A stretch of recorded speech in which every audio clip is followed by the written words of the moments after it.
Voilà, ici je vous propose un petit récapitulatif en thermodynamique concernant le deuxième principe. C'est une partie très intéressante.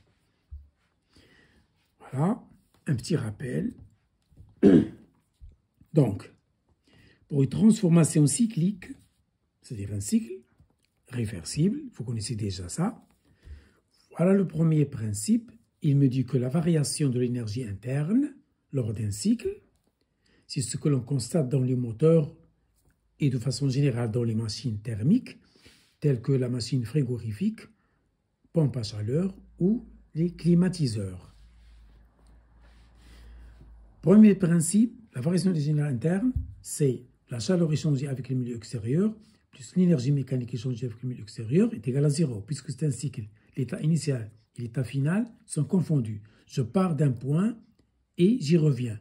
Mon fluide qui circule dans la machine, il part d'un point et il y revient. Il fait un cycle. Et pendant un certain temps, il fait plusieurs cycles. Nous, on l'étudie pendant un seul cycle. Et c'est périodique. Pour le deuxième principe, ça concerne l'entropie.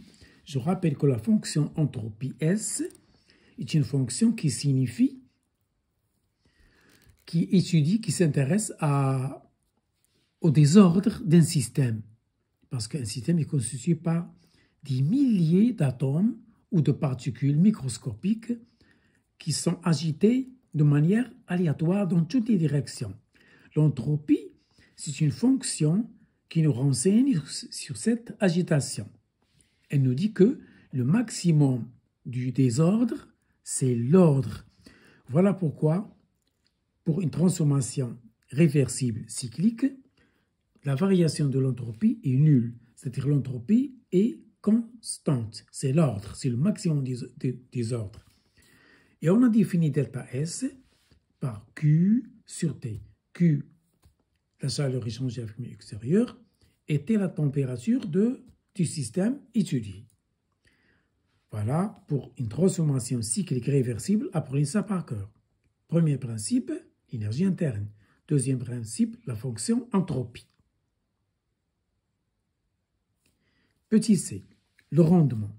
Le rendement de façon générale, c'est le gain sur la fourniture. C'est ce que j'ai gagné comparé à ce que j'ai fourni. C'est très général. Il peut être inférieur à 1, il peut être supérieur à 1. C'est le cas dans la machine frigo ou la pompe à chaleur ou un climatiseur. On trouve ce R que l'on appelle COP, coefficient de performance, supérieur à 1. Bien sûr, on va donner des exemples. Ça, c'est général. Pour un rendement, il est inférieur à 1. Pour une machine frigorifique ou pompe à chaleur, on l'appelle coefficient de performance, abréviation COP. Il est toujours supérieur à 1. Ou bien on l'appelle aussi l'efficacité petit e. Ce n'est pas l'exponentielle. Efficacité E, ça signifie l'efficacité.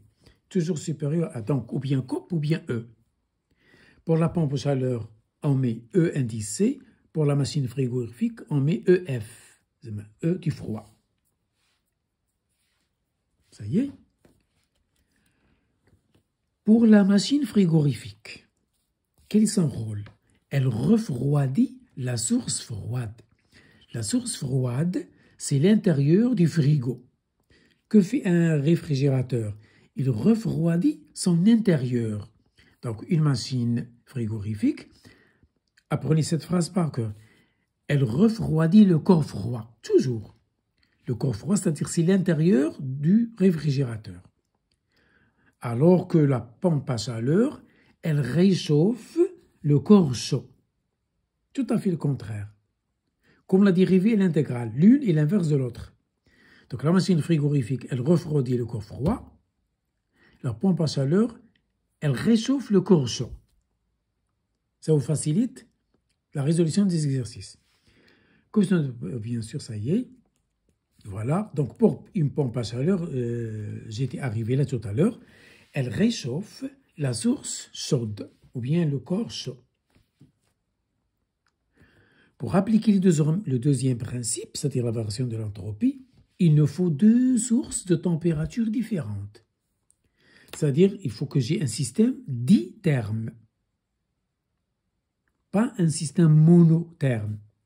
Pour pouvoir appliquer le deuxième principe, pensez toujours à la machine frigorifique ou à la pompe à chaleur.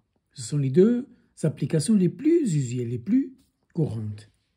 Donc, j'ai toujours deux sources. Une source froide et une source chaude. S1, température T1, S2, température T2, et un fluide. Un agent qui assure le cycle entre les deux sources. Dans le réfrigérateur, on trouve le frayant. Le frayant, c'est le dichloro-difluorométhane. C'est CF2, Cl2. J'avais CH4. J'ai substitué deux hydrogènes par de fluor et j'ai substitué deux hydrogènes par de chlore. Et voilà, par substitution du méthane, j'ai obtenu le frayant, l'agent frigorifique que l'on trouve dans les réfrigérateurs et les climatiseurs. La source chaude, pour la pompe à chaleur, ici je vous parle de la pompe à chaleur. La source chaude, c'est l'air de l'appartement, ou bien l'air, oui, et la source froide, c'est l'air extérieur. La source chaude, c'est l'intérieur de la maison, température T1. La source froide, c'est l'air extérieur, ou bien l'eau d'un lac. Ça y est, et voilà le schéma général d'une pompe à chaleur. Qu'est-ce qu'on a dit tout à l'heure? Elle réchauffe la source chaude. Voici la source chaude de température T1. Source chaude. Que fait la machine, la pompe? Elle lui donne de la chaleur, Q1. Donc, elle réchauffe. Voilà pourquoi je l'ai mis en gras. En recevant une énergie électrique, l'alimentation, la pompe à chaleur commence à faire son travail. Qu'est-ce qu'elle fait? Elle réchauffe l'intérieur de l'appartement en lui donnant Q1 qui est négatif parce qu'il est cédé par M. Tout ce qui est perdu par la machine est compté négativement. Tout ce qui est reçu est compté positivement. C'est ce que je fais ici. Ce que j'ai mis en gras, c'est le plus important pour la pompe à chaleur. Elle réchauffe le gorgeon, ça y est. Au laboratoire, bien sûr, lorsque vous manipulez, dans cette situation, vous allez trouver un évaporateur. Il contient de l'eau. À température T2, c'est la source froide. Un condenseur où l'eau chaude se condense, c'est la source chaude, T1. SC, ça veut dire source chaude. SF, ça veut dire source froide. Et un compresseur qui reçoit W de la prise. Puis un détendeur qui fait passer la pression d'une valeur grande à une valeur petite, une détente, P2, P1. Ça, c'est le côté pratique de la pompe à chaleur. Donc, au laboratoire, vous allez trouver ça. Le coefficient de performance pour la pompe à chaleur, EC, ça veut dire coefficient d'efficacité, C, ça veut dire chaleur, ou bien COP. C'est quoi? Appliquons la définition. C'est ce que j'ai gagné sur ce que j'ai donné. J'ai fourni W, le voilà, à la machine. La machine, elle a reçu W, c'est positif. Pourquoi je lui donne ceci? Pour qu'elle me donne un gain qui est Q1, le voilà en haut. Pourquoi j'ai mis le moins? Parce qu'un coefficient d'efficacité, il est toujours positif. Or, Q1 est négatif, parce qu'il est cédé. Je dois injecter le moins dans la définition, pour rester cohérent. Faites attention, ça c'est le cours, il faut l'apprendre par cœur. Pourquoi j'ai mis le moins? Parce que EC est positif, or W est positif, Q1 négatif. Donc, obligatoire, je dois injecter le signe moins pour respecter les signes. Ça y est. Donc, pour chercher ce EC, voilà sa définition. Pour l'exprimer en fonction des deux températures. C'est ça ce que l'on vous demande dans un concours ou l'examen. On vous demande d'exprimer EC en fonction des deux températures des deux sources, T1 et T2. Vous partez de la définition, vous écrivez le premier principe, le deuxième principe, ou bien la relation de Clausius, Et ça y est. Vous remplacez W de la première équation, c'est moins Q1 moins Q2, voilà. Je divise par Q1 ou bien Q2, je dois faire apparaître le rapport Q1, Q2 ou bien Q2 sur Q1, c'est la même chose. Donc vous divisez en haut et en bas, soit par Q1, soit par Q2, comme vous voulez, pour avoir un rapport de température. Par exemple, ici, j'ai fait sur Q1, voilà, et j'ai isolé ce rapport, je l'ai remplacé là, j'ai fait le calcul, je trouve ça. Donc voilà le COP d'une pompe à chaleur en fonction des deux temps. Vous pouvez la prendre, c'est général. C'est la température chaude sur la chaude moins la froide. Il est toujours supérieur à 1. Voilà la première définition. Voilà le résultat des calculs en fonction des deux températures. Ça c'est à mettre en tête. Ça y est.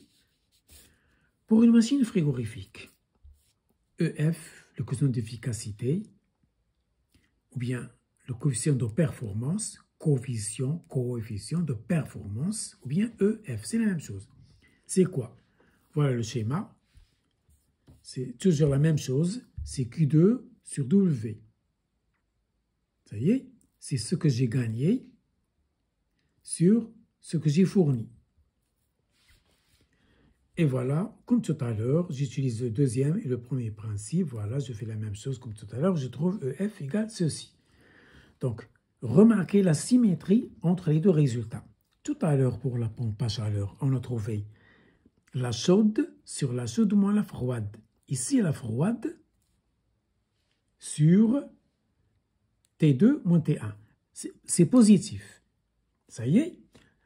Ici, c'est toujours le même dénominateur. Toujours, c'est T1 moins T2, même pour la pompe à chaleur. C'est la chaude moins la froide, toujours en bas. Le dénominateur ne change pas.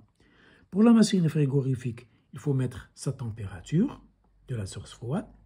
Pour la pompe à chaleur, il faut mettre en haut sa température qui est T1. Mais T1 moins T2 ne change pas pour les deux efficacités. Ça y est.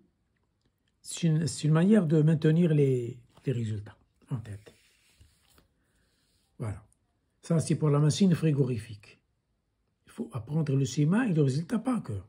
Pour un moteur thermique, comme le moteur à réaction d'une voiture, essence ou mazout. Pour un moteur thermique, pas un moteur électrique. Pas comme celui qui est dans, par exemple, le Moulinex. Non, il s'agit d'un moteur thermique, où il y a un fluide, l'essence ou bien un carburant. Voilà le schéma. Source chaude, T1, source froide, T2. Le moteur, je lui donne Q1 de la source chaude, c'est-à-dire la réaction chimique entre l'essence et l'oxygène de l'air. Ça me donne Q1, qui fait démarrer le moteur. Et le moteur, qu'est-ce qu'il fait? Il fait rouler la voiture ou le véhicule. Donc le rendement, le voilà. C'est le gain sur ce que j'ai fourni. Il est inférieur à 1. Pourquoi moins? Pour le rendre positif. Et puis parce que W est négatif ici, parce qu'il est cédé. Il faut Q1 positif, W négatif, donc il faut que cette quantité soit positive, je dois mettre un signe moins. Faites attention aussi. Le moins pour rester cohérent avec les signes, il y a la logique. Ça y est, je prends le premier principe, W est égal à moins Q1 moins Q2, je le remplace ici, comme tout à l'heure. Je divise pour faire apparaître le 1. J'utilise le deuxième principe, ou la relation de Clausius, et je trouve le rendement. C'est T1 moins T2 sur T1. Ça, c'est pour un moteur thermique. Il est inférieur à 1, alors que les autres sont supérieurs à 1. Vous pouvez trouver 80, 12, 16, 20, ça dépend.